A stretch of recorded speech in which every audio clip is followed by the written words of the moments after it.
So we just got some RFK Jr. news today, and believe it or not, it does not at all involve a dead animal. So this is from CNN. RFK Jr. is going to be on the ballot in the state of Michigan.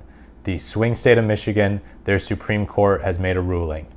It says, despite Kennedy pushing to have his name removed after he ended his independent presidential campaign and endorsed former President Donald Trump, he's going to be on that ballot.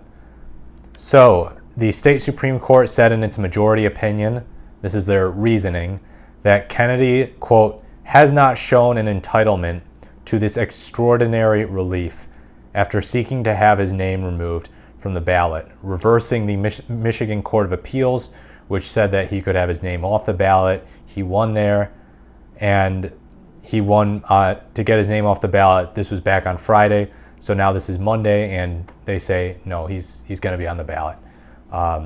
There was a blistering dissent, apparently. So yeah, RFK Jr. has got to be on the ballot in Michigan. And this is bad news for him, obviously. It's probably bad news for Donald Trump, and it's probably good news for Kamala Harris.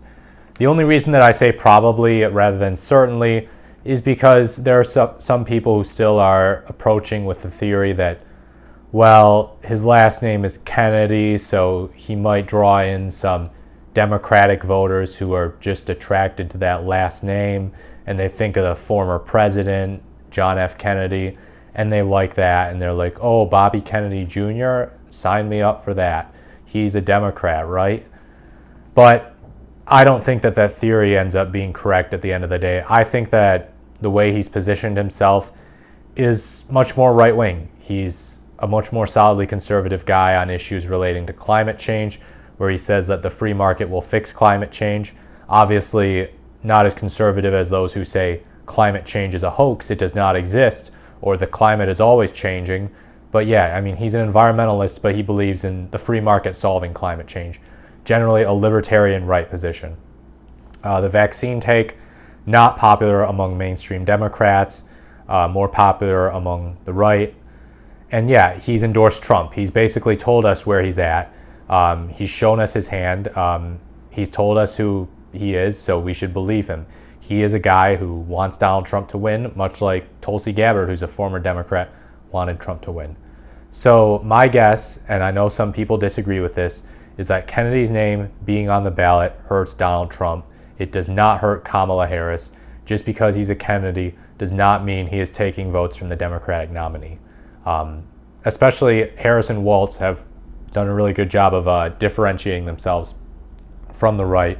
They're not running exactly a centrist campaign that could more easily share votes with RFK Jr. So yeah, credit to the Michigan Supreme Court for ruling this. I think this is very sensible. I think that he can't just selectively take his name off certain ballots in an attempt to basically screw over Kamala Harris and hand the election to Trump. I think that's really slimy. And yeah, this was a correct decision.